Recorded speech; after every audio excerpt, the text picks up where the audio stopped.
racist. So idiot for And real. You are an idiot. No, I I'm am not. racist, and I'll say that to the whole entire world. Don't be disrespectful. You ruined your life, by the way. Oh, talking about.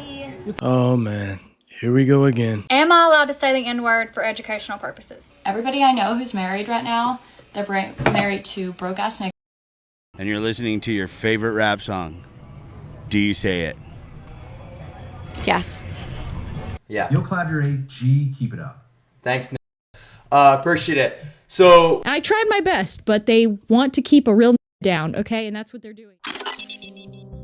So it's no secret that black culture is extremely influential. From our style to our slang, our music, to how we dress, we really are the trendsetters in the world. Whether other cultures want to admit it or not, a lot of what we do is heavily imitated, especially by the ones that claim to hate us the most. We make everything cool, and a lot of times what comes with that is people trying to come along and steal what we've created. And we've seen this countless times throughout history. But it's one word that they've always wanted to say, but never been allowed to. And you could tell it really frustrates them. It's in every rap song, and a lot of us use it daily. It's gotten to the point where they're trying to force access to it, and they've created a whole movement around it to justify it. That's right, you guessed it, the N-word.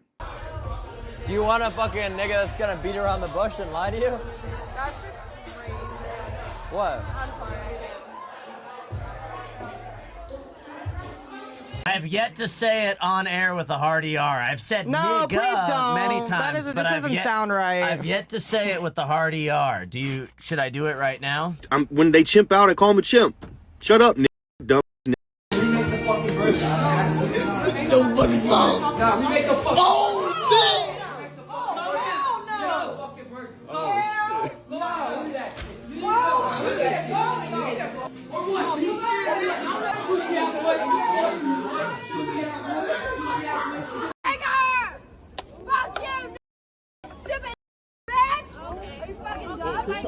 What I find really odd is how they never go after other cultures. It's always black culture. And the only word that they seem obsessed with using is the N-word. Now, part of that is probably because they know the power that that word holds, and they know that they're gonna get attention from it. But they try to hide behind free speech, even though the only time that they want to exercise that free speech is when it comes to disrespecting the black community. They don't do this with any other race, no other culture. It's just us. But don't get me wrong, I'm not saying that they should disrespect other cultures. But what I am saying is this is clearly targeted. And honestly, this feels like some sort of obsession. Like they want to be close to blackness in some way, but can't fully access it, so this is the only way that they can do it. Because for me personally, if I really don't like something, I try to avoid it at all costs. I don't try to look like it, talk like it, or be around it at all. But with them, it's the complete opposite, and that really shows you everything you need to know. Black women, a black woman is speaking. By the way, half the struggles that black women think they face, it's of their own fucking doing. Running around in nails like this, running around in earrings like this, like you people fight every day. Seriously. They wear wigs that can be pulled out. They put braids in their hair that could rip the rest of their hair out. And then they complain about having alopecia. No, it's self-induced alopecia. That's like black women. You tear your hair out by the roots. You put every sort of chemical on your hair to straighten it out, despite being so proud of being black. Hail the black woman. Hail her. Stop, Olivia. You have too much. That's paint. Not face.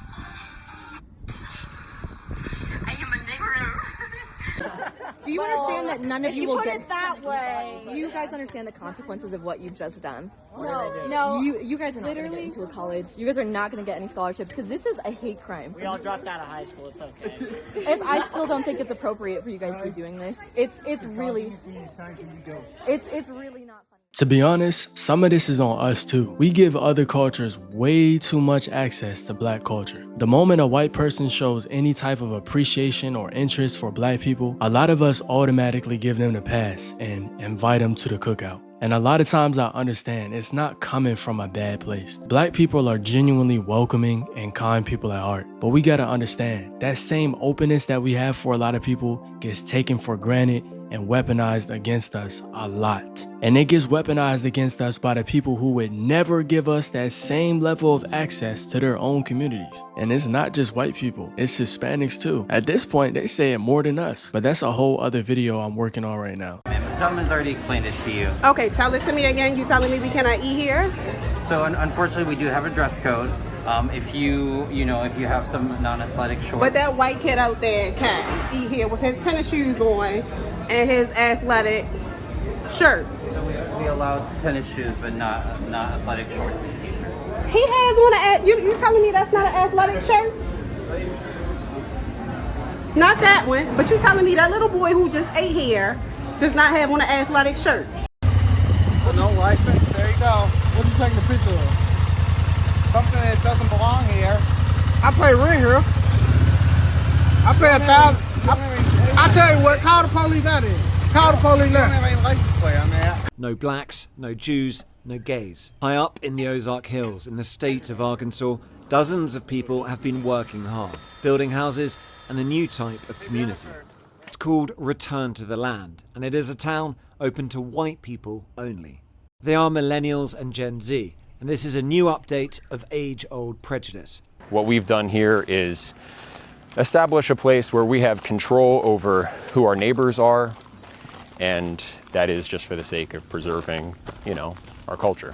And that culture, effectively, we're saying this is a white culture, a whites-only place. White American culture. Almost every other culture has some sort of boundaries. There are lines you don't cross, spaces you don't enter, things you just don't participate in unless you're part of that culture. But when it comes to us, a lot of times, everybody gets invited to the cookout. Everybody gets access. But the wild part about it is, when we deny other groups access, now all of a sudden we're racist, we're gatekeeping, we're this, that, and the third. But nobody questions it when other cultures do it. They will literally strip the meaning of our words and turn something that was ours into something that's trendy, marketable, or profitable. And the phrase black fatigue is a great example of this. They took something that we created and flipped it against us in a racist way. Black fatigue is real. I think society as a whole is there. We are just so unbelievably fed up with the ghetto ratchet behavior, entitlement, the victimhood, that they want to praise this woman. Watch how his face just lights up as soon as she goes on her racist rant. That's crazy, man. Black fatigue is when I can hear you 10 miles away in Walmart with your 5 fucking kids. Black fatigue is when you have no home training and you have no idea how to act in public. And a lot of it is culture. I've been in the hood, I've been in the fucking schools and the projects where I was the only white girl there, and I can 100% guarantee you that it's culture. When majority of y'all know someone who has been unalived by another black person, way more than any instance of a black person being unjustifiably unalived by the police, that's black fatigue. You see what I mean? That is not the original definition of black fatigue, but they hijacked our word and turned it into something racist. I wrote and coined the term black fatigue to describe the mental, the physical, and the psychological manifestation of racism on black people. Oh, you want to talk about fatigue? Let's look at Roger Borkham, the World Trade Center employee who narrowly escaped 9/11, beaten to death by 3 teens. Or how about 83-year-old Dorothy Doe, brutally attacked, beaten, and burned alive? The usual suspects. It's always the usual suspects when it involves us. But when it's time for y'all to take accountability, it's radio silence. When they take what's ours, a lot of times we never see any money from it. They literally hire companies to scout out the next viral word, the next trend, the next piece of culture that they can exploit. And the moment they find it, they take it, they monetize it, and they move on to the next thing while we get no credit for creating it. And the crazy part about it is, this isn't anything that's new. This has been happening to black people for a very long time now. I feel like the solution to this is not giving other cultures and other races so much access to our community. And I'm not saying that we shouldn't try to form allies or that we should isolate ourselves completely. But at the same time, the black community has been getting exploited for so long. I feel like we owe it to ourselves to have things that are only reserved for us and us only. And doing that does not make us racist like how they want you to think. Because every time we're too open, every time we're too willing to share our creativity, our fashion, any parts of our culture, it always gets taken advantage of and exploited. We've already seen what happens when we give them too much access to the culture. We gotta stop doing stuff like this.